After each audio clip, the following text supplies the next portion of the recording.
Channel बच्चों कैसे आप लोग। तो उदय क्लासेस दिल्ली में आपको स्वागत है। तो आज मैं 9th क्लास का एक और वीडियो लेके आया हूँ, chapter number 9 class 9th class का, जिस चैप्टर का नाम है force and laws of motion. तो बेटा ये मेरा ना साइंस का सेकंड वीडियो है। इससे पहले मैंने चैप्टर नंबर 3 का बनाया था और आज मैं आपको चैप्टर नंबर 9 का कंसेप्ट बिल्कुल क्लियर करने जा रहा हूँ। तो सभी बच्चे मेरे चैप्टर को ध्यान से सुनेंगे और इस कंसेप्ट को मुझे पूरी उम्मीद है सभी बच्चों को अच्छी तरह समझ में आएगा। तो बच्चों स्टार्ट करते हैं हम। सबसे पहले बेटा हम ना फोर्स की डेफिनेशन को समझेंगे कि फोर्स का मतलब क्या होता है। तो बच्चों फोर्स का मीनिंग क्या होता है? इट इज ए पुश और pull on an object that produce acceleration in the body on which it acts. मतलब क्या होगा बच्चों?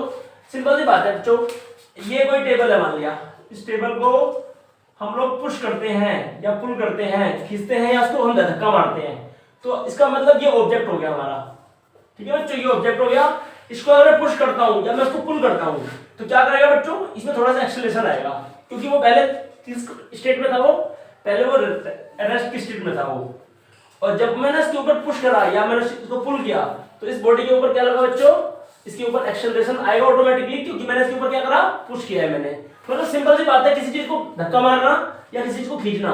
तो जो अगर वो ऑब्जेक्ट पहले से किस कंडीशन में है, अगर वो रेस्ट में है तो थोड़ा सा मोशन में आएगा, तो उसको हम कहते हैं पुश करना या पुल करना। मतलब फोर्स के मतलब होते हैं पुश करना या पुल करना। सिंपल सी डेफिनेशन है, पुल या पुश करने को हम फोर्स कहते हैं। साथ में अगर बात करें इसकी एसआई यूनिट की, तो इसका एसआई यूनिट होता है न्यूटन। तो इसको आपका जो आंसर आएगा ना पुश का मतलब कि फोर्स का, वो आपका न्यूटन में आएगा। तो बच्चों तो फर्स्ट ऑफ ऑल आपको इसकी डेफिनेशन याद रखनी है कि पुश का मतलब क्या होता है? किसी चीज को धक्का देना या किसी चीज को खींचना। और जब धक्का देने या खींचने के बाद ना उसके अंदर जो एक्सेलरेशन आता है उसके अंदर, मतलब कि वो किस स्पीड से वो चीज आगे जाती है या वो चीज आगे मतलब सामने आती है। मतलब कि हमारे सामने आती है, अगर हम धक्का मारेंगे तो आगे जाएगी, अगर उसको हम खींचेंगे तो हमारे पास आएगी। कहने का मतलब है कि हमने उसको एक्सेलरेशन में लेके आए, उसके बाद उसने मतलब वो, और उसका जो ऐसा यूनिट होता है वो होता है न्यूटन। उसके बाद होता क्या है इसके अंदर बच्चों? फोर्स करने से, फोर्स लगाने से तीन चीजें होती हैं बच्चों, देखो। तो इसका मतलब a force can do three things on an object. मतलब एक बॉडी के ऊपर जब हम फोर्स लगाते हैं तो उसके अंदर तीन तरह के बदलाव आते हैं। पहला बदलाव आता है it can change the speed of a body. तो उस बॉडी की ना जिसको हमने फोर्स लगाया है उसकी स्पीड क्या हो जाती है? बदल जाती है, चेंज हो जाती है। मतलब या तो हमने फोर्स लगाने से उसकी स्पीड को और बढ़ा दिया, या तो उसके हमने अपोजिट आकर उसकी स्पीड को कम कर दिया। ये बात दो बातें हो सकती हैं। नंबर 2 होगा इसके अंदर it can change the direction of A motion of a body. मतलब अगर कोई बॉडी या कोई चीज पहले से ही मोशन में है और हमने उसको उसके अपोजिट साइड से या उसके सामने आकर डायरेक्शन को चेंज कर दिया, तो उसकी डायरेक्शन भी हम बदल सकते हैं, कहने का मतलब। और जब किसी भी ऑब्जेक्ट की डायरेक्शन बदलती है ना बच्चों, तो उसका मोशन भी बदलता है। Number 3 it can change the shape of the body. जैसे आप आटा घूमते हो ना, कोई आप बलून को, अगर फुला हुआ बलून है तो जब आप उसको प्रेस करते हो या उसको फोर्स लगाते हो तो उसका शेप बदलता ही नहीं बदलता। तो इस तरह से आटे का जो गूंदना, आटे का शेप बदलना, किसी बलून का शेप बदलना, किसी भी रबड़ वाले ऑब्जेक्ट का शेप बदलना, कहने का मतलब है कि फोर्स लगाने से ना ये तीन काम होते हैं। इतना पहले बस बच्चे अपने कॉपी करेंगे। तो बच्चों अब हमारा नेक्स्ट टॉपिक आ रहा है बच्चों बैलेंस फोर्सेस। बैलेंस फोर्सेस क्या होता है बच्चों? बैलेंस जगह कर दो balanced forces. When forces acting on a body from the opposite direction do not change the state of rest और a motion of an object, such forces are called balance forces। बच्चों क्या इसका मतलब क्या होता है बच्चों? बैलेंस फोर्सेस का मतलब ये होता है जब हम कोई फोर्स लगाते हैं अपोजिट डायरेक्शन से, मतलब मैंने इधर से धक्का लगाया और सामने वाले ने भी इधर से धक्का लगाया, और कोई ऑब्जेक्ट पहले से किस पर है बच्चों? और रेस्ट पर है। तो जब मैंने भी धक्का लगाया उसने भी धक्का लगाया, लेकिन जो मेरा फोर्स है और जो उसका फोर्स है, दोनों का अगर इक्वल फोर्स है ना, तो क्या करेगा? वो ऑब्जेक्ट अपनी जगह से मूव नहीं करेगा, क्योंकि वो ऑलरेडी किस पर है बच्चों? वो ऑलरेडी रेस्ट पर है। तो जो ऑब्जेक्ट ऑलरेडी रेस्ट पर है या फिर जो ऑब्जेक्ट ऑलरेडी मोशन में है, मतलब वो पहले से मोशन में था लेकिन सामने से कोई आया और सामने से मैं भी आया, हमने धक्का लगा के उसको कोशिश करी रोकने की, तो वो ना इधर मूव कर रहा है ना वो उधर से इधर मूव कर रहा है। कहने का मतलब है चाहे ऑब्जेक्ट रेस्ट पर हो चाहे मोशन में हो, लेकिन जब हम दोनों तरफ से अगर इक्वल फोर्स लगा रहे हैं ना, तो वो ऑब्जेक्ट मूव नहीं कर रहा कहीं पर भी। That is called balance forces. मतलब बैलेंस फोर्सेस में ना दोनों तरफ का जो पुश होता है ना बच्चों, वो हमेशा इक्वल होता है। कहने का मतलब है किसी का भी फोर्स ग्रेटर नहीं है, किसी का भी फोर्स लेस नहीं है। इस केस को हम कहते हैं बैलेंस फोर्स। तो बैलेंस फोर्स में ना ऑब्जेक्ट कभी भी ना मूव नहीं करता, अपनी जगह से हिलता नहीं है। या तो वो मोशन में हो तो मोशन में ही रहेगा, बट वो ना उधर जा पाएगा ना इधर जा पाएगा। अगर वो ऑलरेडी रेस्ट पे है तो वो ऑलरेडी रेस्ट पे ही रहेगा, ना वो इधर मूव करेगा ना उधर मूव करेगा। डायरेक्शन उसकी बिल्कुल भी बदलने वाली नहीं है। उसके बाद है अनबैलेंस फोर्सेस। अनबैलेंस फोर्सेस क्या होता है बच्चों? when two opposite forces acting on a body move a body in the direction of greater force, such forces brings motion in a body are called unbalanced forces. बहुत simple है ये, इसका बिल्कुल just उल्टा है. अनबैलेंस फोर्स क्या होता है बच्चों? मैं इधर से फोर्स लगा रहा हूँ और उधर से 5 साल का बच्चा फोर्स लगा रहा है, तो जाहिर सी बात है बच्चों, जो मेरी स्पीड होगी, जो मेरे फोर्स लगाने की पावर होगी, वो उस 5 साल के बच्चे से ज्यादा होगी. तो मैं अगर किसी ऑब्जेक्ट को धक्का मार रहा हूँ ना, तो मेरी पावर जो है उस 5 साल के बच्चे से बहुत ज्यादा तेज होगी. तो मैं क्या करूंगा बच्चों? डायरेक्ट उसको क्या करूंगा? पुश कर दूंगा मैं, और वो बच्चा पीछे हो जाएगा. मतलब कि बॉडी ज्यादा तेजी से, जिसमें मैंने फोर्स लगाया, वो ज्यादा तेजी से आगे बढ़ेगी. मींस मैंने क्या करा? ग्रेटर फोर्स लगाकर ना उस बॉडी को मैंने मूव करा दिया, या उस मैंने ऑब्जेक्ट को मूव करा दिया डायरेक्शन ऑफ द मोशन. मतलब मेरी यहाँ पे फोर्स लगा. मेरा कहने का मतलब है कि अनबैलेंस फोर्स में ना ग्रेटर फोर्स वाला जो ऑब्जेक्ट होता है वो ज्यादा तेजी से आगे बढ़ता है, और जो मतलब जो कम फोर्स वाला होता है उसकी डायरेक्शन में आगे बढ़ता है, मतलब उसकी अपोजिट डायरेक्शन में आगे बढ़ता है. कहने का मतलब है कि अनबैलेंस फोर्स हमेशा वो फोर्स कहलाता है जिसके अंदर ग्रेटर फोर्स वाला ऑब्जेक्ट कम फोर्स वाले ऑब्जेक्ट को उसी के डायरेक्शन में मूव करा देता है. तो अनबैलेंस फोर्स की मतलब सिंपल सी बात है कि अगर ये कोई ऑब्जेक्ट है, इधर से फोर्स लगाया, इसने इधर से फोर्स लगाया, लेकिन अगर ये वाला फोर्स ग्रेटर है और ये वाला फोर्स लेसर है, तो ये बॉडी इस तरफ मूव कर जाएगी. इसका उल्टा है कि अगर ये वाला फोर्स ग्रेटर हो जाए और ये वाला कम हो जाए, इससे ये हो जाए लेसर, तो बॉडी इधर मूव कर जाएगी. सिंपल सी बात है. जिधर का फोर्स बड़ा, बॉडी उसी तरह मूव करेगी. इधर वाला फोर्स बड़ा तो बॉडी इधर मूव करेगी, उधर वाला फोर्स बड़ा तो वो भी इधर मूव करेगी. तो ये भी अनबैलेंस फोर्स भी आपका कंप्लीट हो गया बच्चों. इसी कॉपी में नोट कर देंगे. हाँ तो बच्चों हम करने जा रहे हैं फ्रिक्शनल फोर्स. क्या होता है बच्चों frictional force? The force that always opposes the motion of the object is called force of friction, या फ्रिक्शनल फोर्स बोलते हैं इसको बच्चों. फ्रिक्शनल फोर्स बच्चों हमेशा ना सरफेस पे होता है, मतलब जमीन पे होता है. अब जब हम चलते हैं ना, तो हमारे पैर का जो बिल्कुल नीचे वाला हिस्सा और जो जमीन का नीचे वाला, जो जमीन का ऊपर वाला हिस्सा है, जब कांटेक्ट में आते हैं ना, तो उसे कहते हैं फ्रिक्शनल फोर्स. अगर मैं ब्लैक बोर्ड पे लिख पा रहा हूँ ना, तो ये भी मैं किस वजह से लिख पा रहा हूँ बच्चों? फ्रिक्शनल फोर्स की वजह से लिख पा रहा हूँ. फ्रिक्शन का मतलब होता है, फ्रिक्शन हमेशा ना डायरेक्शन के उल्टी तरफ काम करता है, अपोजिट तरफ काम करता है. जैसे कि हम चल रहे हैं ना, तो हम जब हम ऑब्जेक्ट को हम ना पृथ्वी पे, जमीन पे जब हम फोर्स लगा रहे हैं ना, उतनी ही फोर्स वो भी लगा रहा है हमारे ऊपर. तो हम चल क्यों पा रहे हैं? क्योंकि फ्रिक्शन की वजह से हम चल पा रहे हैं. अगर मान लीजिए बिल्कुल प्लेन होता हो अगर, तो हम चल भी नहीं पाते क्योंकि हम फिसल जाते हैं. तो फ्रिक्शन एक ऐसा फोर्स होता है ना जो हमेशा अपोजिट काम करता है. एक साइकिल मैंने चलाई और पेडल मारना छोड़ दिया, तो कुछ देर के बाद आप देखते हो कि साइकिल अपने आप ही जाकर रुक जाती है. क्यों रुकती है? क्योंकि जो उसके टायर और जो जमीन का जो बीच का जो कॉन्टैक्ट है ना, उसको रोकता है आगे जाने से. ऐसे एक कंचा है या कोई बॉल है, अपने आप चलते चलते क्यों रुकती है? बिकॉज फ्रिक्शन उसको रोकता है. तो फ्रिक्शन हमेशा ना ज्यादा कब होता है? जब रफ सरफेस होगा. अगर प्लेन सरफेस होगा तो फ्रिक्शन कम होगा. हम फ्रिक्शन को ज्यादा कम कर सकते हैं. कहने का मतलब है जितना ज्यादा रफ सरफेस होगा फ्रिक्शन उतना ज्यादा होगा, जितना प्लेन सरफेस होगा फ्रिक्शन उतना कम होगा. तो फ्रिक्शन हमेशा ना अराइज कब होता है? दो सरफेस के बीच के कॉन्टैक्ट के बीच में. दो सरफेस का जब कॉन्टैक्ट है, जैसे कोई टेबल है और नीचे जमीन है, तो उनका जो कांटेक्ट हो रखा है ना, उससे फ्रिक्शन होता है. तो जितना ज्यादा ऑब्जेक्ट हैवी होगा उसके बीच का फ्रिक्शन उतना ज्यादा होगा, जितना ऑब्जेक्ट हल्का होगा उसका फ्रिक्शन उतना कम होगा. बस कांटेक्ट के ऊपर डिपेंड करता है कितने कांटेक्ट में है वो, ज्यादा हार्डली कांटेक्ट है या कम कांटेक्ट में है. देन आता है फर्स्ट लॉ ऑफ मोशन बच्चों. वेरी इंपॉर्टेंट ये एग्जामिनेशन पॉइंट ऑफ व्यू से. फर्स्ट लॉ ऑफ मोशन क्या कहता है बच्चों? न्यूटन का. An object remains in state of rest और of a uniform motion in a straight line unless acted upon an external unbalanced forces. मतलब क्या हुआ बच्चों? एक object remains in a rest, state of rest. मतलब क्या हुआ? एक ऑब्जेक्ट ना जिस पोजीशन में है उसी पोजीशन में रहना चाहती है. अगर वो रेस्ट में है तो वो रेस्ट करना चाहती है.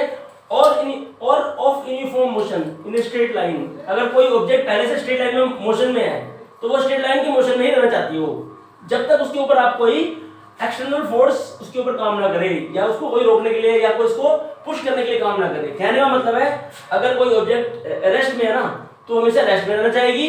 अगर वो पहले से मोशन में है तो हमेशा मोशन में रहना चाहेगी, जब तक उसके ऊपर कोई बाहर का कोई फोर्स उस पर लगे ना. जैसे कि टेबल है, ये टेबल है, कोई भी टेबल है या कोई भी ऑब्जेक्ट है, अगर अपनी जगह पर अगर वो फिक्स है तो वो फिक्स रहना चाहेगा. जब तक कोई बाहर का आदमी आकर उसको धक्का ना मारे, उसको उठाए ना, वो वैसे रहेगा. जो ऑब्जेक्ट चलता जा रहा है वो चलता जाना चाहेगा, कभी भी वो अपने आप रुकना नहीं चाहेगा जब तक उसको रोकने की पूरी कोशिश नहीं करेगा. तो फर्स्ट लॉ ऑफ मोशन ये कहता है कि जो ऑब्जेक्ट जिस पोजीशन में उसी पोजीशन में रहना चाहता है. तो ये first law of motion simple है बहुत ज्यादा. हाँ तो बच्चों अब ये जो हम नेक्स्ट स्टेज आगे बताने जा रहा हूँ. मैंने जो आपको फर्स्ट लॉ ऑफ मोशन बताया, तो फर्स्ट लॉ ऑफ मोशन को अगर मैं आगे थोड़ा सा कंटिन्यू करता हूं ना, तो इस वाले वर्ड को ध्यान रखना कि मैं इस ये जो आगे की बात है ना, in other words all object register change in their state of motion. मतलब क्या हुआ, हर ऑब्जेक्ट जो है अपने चेंज का विरोध करता है। रजिस्ट का मतलब होता है उसको वो कंटिन्यू रखना चाहता है। कहने का मतलब है जो ऑब्जेक्ट रेस्ट पे है वो रेस्ट पे रहना चाहता है, जो ऑब्जेक्ट मोशन में वो मोशन में रहना चाहता है। हर ऑब्जेक्ट अपने चेंज का विरोध करता है, ठीक है। तो ये फर्स्ट लॉ ऑफ मोशन से ये बिल्कुल कनेक्टेड है। देन आता है हमारा अगला topic, that is inertia. Inertia क्या होता है बच्चों, इनर्शिया बिल्कुल फर्स्ट लॉ ऑफ मोशन की तरह ही है, इसलिए इसको हम फर्स्ट लॉ ऑफ मोशन भी कहते हैं। इनर्शिया का मतलब क्या होता है बच्चों, the natural tendency of an object to resist a change in their state of rest और of motion is called inertia. मतलब जो किसी ऑब्जेक्ट की नेचुरल टेंडेंसी होती है, मतलब कि उसका कैसा, जो उसकी प्रकृति कैसी है, वो कैसा रहना चाहता है। वो अगर ऑब्जेक्ट रेस्ट में तो रेस्ट में रहना चाहेगा, अगर वो ऑब्जेक्ट मोशन में तो मोशन में रहना चाहेगा। That is called first law of motion. मतलब कि जो इनर्शिया है ना बच्चों, बिल्कुल फर्स्ट लॉ ऑफ मोशन ही है एक तरह से, क्योंकि इसीलिए इसको हम क्या कहते हैं, that is why the first law of motion is also called the law of inertia. मतलब इनर्शिया को हम फर्स्ट लॉ ऑफ मोशन भी कह सकते हैं, क्योंकि फर्स्ट लॉ ऑफ मोशन को हम कह सकते हैं इनर्शिया, क्योंकि इनर्शिया की जो पूरी डेफिनेशन है ना, फर्स्ट लॉ ऑफ मोशन वाली डेफिनेशन है। तो इसलिए हम उसको फर्स्ट लॉ ऑफ मोशन की डेफिनेशन भी कहते हैं और इसको हम फर्स्ट लॉ ऑफ मोशन भी कहते हैं। तो नेक्स्ट आता है हमारा, the mass of an object is a measure of its inertia. मतलब जितना ज्यादा मास होगा किसी ऑब्जेक्ट का, उसका इनर्शिया उतना ज्यादा होगा। मैं कहता हूं कि एक कार और एक ट्रक है, तो इनमें से किसका मास ज्यादा होगा, जाहिर सी बात है ट्रक का मास ज्यादा होगा। तो ट्रक का मास ज्यादा होगा तो उसका इनर्शिया भी ज्यादा होगा। कार का मास कम है ट्रक से, तो उसका इनर्शिया कम होगा। एक साइकिल और एक बाइक में मास किससे ज्यादा है, बाइक का, तो बाइक का ज्यादा होगा इनर्शिया, साइकिल का कम होगा। इसी तरह से इसका जो इसका ऐसा यूनिट होता है वो किलोग्राम होता है बच्चों, किलोग्राम, बिकॉज इसको हम मेजर करते हैं उसके वेट से, उसकी मास से मेजर करते हैं। तो body with greater mass has greater inertia, and इसका उल्टा भी सेम होगा, जिसका कम मास होगा उसका कम होगा इनर्शिया। ज्यादा वेट ज्यादा इनर्शिया, कम मास तो कम इनर्शिया। तो ये टॉपिक हमारा कंप्लीट होगा बच्चों, से कॉपी में डाल लिखेंगे आप। हाँ तो बच्चों हम करने जा रहे हैं बच्चों second law of motion. But मैं आपको एक बात बता दूं बच्चों, सेकंड लॉ ऑफ मोशन को करने से पहले ना मैं आपको मोमेंटम के बारे में कुछ बताना चाहता हूँ। अब देखो बच्चों, मोमेंटम क्या होता है बच्चों, मोमेंटम होता है P of an object is defined as the product of its mass and velocity. मतलब क्या होगा, वेलोसिटी को V कहते हैं, मास को M कहते हैं, और मोमेंटम को हम P कहते हैं बच्चों। P स्मॉल p नहीं तो कैपिटल P मानोगे। मतलब मोमेंटम क्या होता है बच्चों, अगर ये ट्रक है मान लिया, या कोई कार है, चलो ये कार है, इस कार को अगर यहाँ से कोई व्यक्ति पुश करता है, मान लिया इधर से, पुश करने के बाद ना डायरेक्शन क्या होगी उसकी, ये वाली होगी बच्चों, जिस डायरेक्शन में ये जाएगा। अच्छा, कार का मास तो m मान सकते हैं हम, और जब उसको हमने पुश किया, धक्का मारा, तो जो इसकी वेलोसिटी होगी वो v होगी। तो मोमेंटम क्या होगा बच्चों, इन दोनों को मल्टीप्लाई करके मोमेंटम आता है बच्चों। मतलब मोमेंटम क्या होता है, जब किसी चीज को अगर हम पुश करते हैं या धक्का मारते हैं, तो धक्का मारने के बाद जो इसका ऑब्जेक्ट के अकॉर्डिंग जिस डायरेक्शन में आपने इसको पुश किया है ना, उसका मोमेंटम p कहलाता है। मतलब कि मोमेंटम के अंदर दोनों चीजें होती है, एक तो मास भी होता है, एक वेलोसिटी भी होता है, और दोनों को अगर मैं मल्टीप्लाई करूं तो जो इसका आंसर आएगा दैट इज कॉल्ड मोमेंटम। मतलब मोमेंटम क्या होता है, वो होता है product of its mass and velocity. इसलिए ना मास को अगर हम किलोग्राम में मेजर करते हैं, वेलोसिटी को ms की पावर -1 में मेजर करते हैं, तो अगर हम देखें तो इसका ऐसा यूनिट क्या आएगा बच्चों, वो आएगा किलोग्राम मीटर पर सेकंड, जिसको हम शॉर्ट फॉर्म में kg ms की पावर -1 भी कह सकते हैं। It is also introduced by Newton. इसको मतलब न्यूटन ने ही इंट्रोड्यूस किया था, तो इसको न्यूटन के द्वारा दिया गया था ये भी। तो मोमेंटम के बारे में पहले जानना बहुत इंपॉर्टेंट था। और इसके अंदर एक बात और बहुत खासियत है कि इसकी डायरेक्शन भी होती है और साथ में इसका मैग्नीट्यूड भी होता है। डायरेक्शन मैग्नीट्यूड का मतलब क्या होता है बच्चों, जिस डायरेक्शन में इसको हम फोर्स मारते हैं ना, धक्का मारते हैं, उसी डायरेक्शन में जाएगा। लेकिन जब इसका हम वो करते हैं मेजरमेंट, तो उसका मेजरमेंट भी होता है, मतलब किलोग्राम मीटर पर सेकंड इसका मेजरमेंट भी हो गया एक तरह से। तो देखा जाए तो इसके अंदर दोनों चीजें हो गया ना, ये एक कौन सी क्वांटिटी हो गई, ये एक वेक्टर क्वांटिटी हो गई, ना कि ये एक स्केलर क्वांटिटी है। वेक्टर क्वांटिटी क्या कहलाता है, इसके अंदर एक डायरेक्शन भी होती है और साथ में मैग्नीट्यूड भी होता है। तो अभी आपको मोमेंटम, मुझे पूरी उम्मीद है आपको समझ में आ गया होगा। जिस बच्चे को अगर ये मोमेंटम समझ में आ गया ना बच्चों, उसके बाद हमारे को सेकंड लॉ ऑफ मोशन को जानना बड़ा आसान हो जाएगा। अब जब हम पढ़ते हैं second law of motion, second law of motion क्या कहता है बच्चों, the rate of change of momentum, the rate of, जहां रेट आ जाए बच्चों समझ जाना कि यहाँ पर डिवाइड बाई टाइम है, इसका मतलब समझ जाना डिवाइड बाई टाइम है यहाँ पर। क्योंकि रेट का मतलब क्या होता है, जैसे आपने पढ़ा होगा डिस्टेंस, स्पीड का फॉर्मूला पढ़ा होगा आपने, डिस्टेंस अपॉन में टाइम पढ़ा था बच्चों। स्पीड का फॉर्मूला क्या होता है बच्चों, डिस्टेंस ऑफ टाइम। मतलब जितना डिस्टेंस को कवर करने में जितना टाइम लगता है, जितना भी आपने कवर किया डिस्टेंस, उसको टाइम, उसको कितने देर में आपने कवर किया, उसको स्पीड कहते हैं। तो इसमें आता है रेट। तो इसमें अगर रेट जहाँ आ जाए ना, समझ जाना बच्चों कि यहाँ पर टाइम से डिवाइड करा गया है। बट मैं इसको पूरा एक्सप्लेन अभी आपको बाद में करता हूँ, पहले मैं इसकी मीनिंग बताता हूँ आपको। The rate of change of momentum of an object proportional to the proportional का मतलब साइन ये वाला होता है बच्चों, बाद में इसको हम कन्वर्ट करते हैं इक्वल टू में।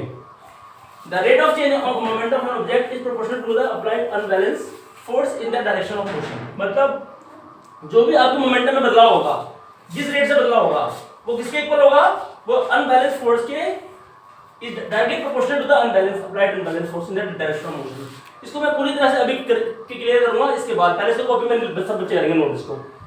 हाँ तो बच्चों इसको आगे मैं इसको बिल्कुल अब बढ़िया से तरीके से तो बताता हूँ मैं। अब आपने क्या करा, सपोज कर दिया कि एक ऑब्जेक्ट लिया जिसका मास m था, और मास m का मतलब है it is moving with the initial velocity u। ये जो m मास वाली जो वस्तु है ना, वो u की इनिशियल स्पीड से वो क्या कर रही है, मूव कर रही है, और उसको मूव करते करते टाइम tt लगा। इन टाइम t ये जो है ना, it is uniformly accelerated to velocity v। जब टाइम t के अंदर ना इसने एक v की स्पीड को प्राप्त किया, मतलब कुछ समय के बाद, यूनिफॉर्मली एक्सेलरेटेड का मतलब होता है लगातार एक ही स्पीड से वो लगातार वो टाइम t के अंदर वो किस स्पीड से आ गया, v स्पीड पे आ गया। तो जब हमने एप्लीकेशन करा ना कांस्टेंट फोर्स F लगाया जब इसके ऊपर through out the time t, तो जो आपका जो P1 होगा ना बच्चों, वो P1 होगा mu, क्योंकि आपने स्टार्टिंग में देखा था कि जो P होता था हमारा, वो होता था P बराबर mv होता था। तो जब इनिशियल स्पीड हमारी u होगी तो क्या होगा, P1 बराबर mu होगा। लेकिन टाइम t के अंदर ना उसने u से वो किसमें हो गया, चेंज vv में चेंज हो गया, तो P2 हो जाएगा mv।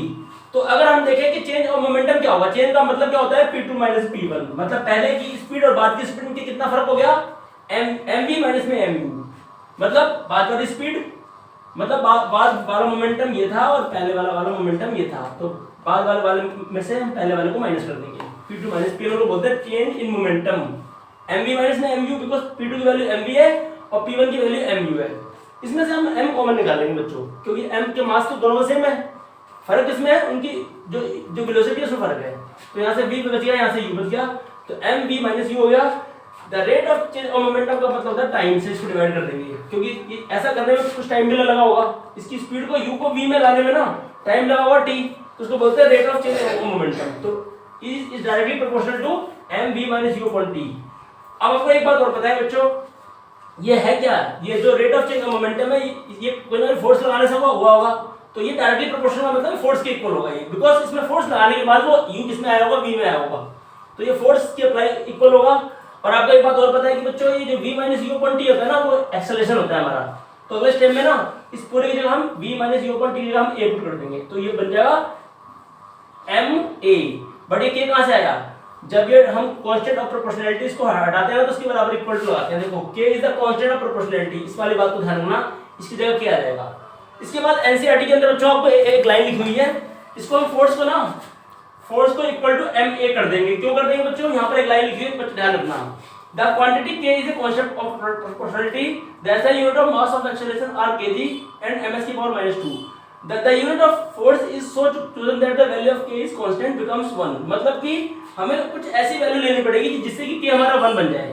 तो हमने यहाँ पर एक डेफिनेशन पढ़ी थी, यहाँ पर for this one unit of force is defined as the amount of that produce an acceleration of 1 ms की पावर -1। मतलब कि हमें कुछ ऐसा रखना पड़ेगा कि ये भी 1 हो जाए, ये भी 1 हो जाए, जिससे कि हमारा k भी क्या बन जाए, हमारा 1 बन जाए।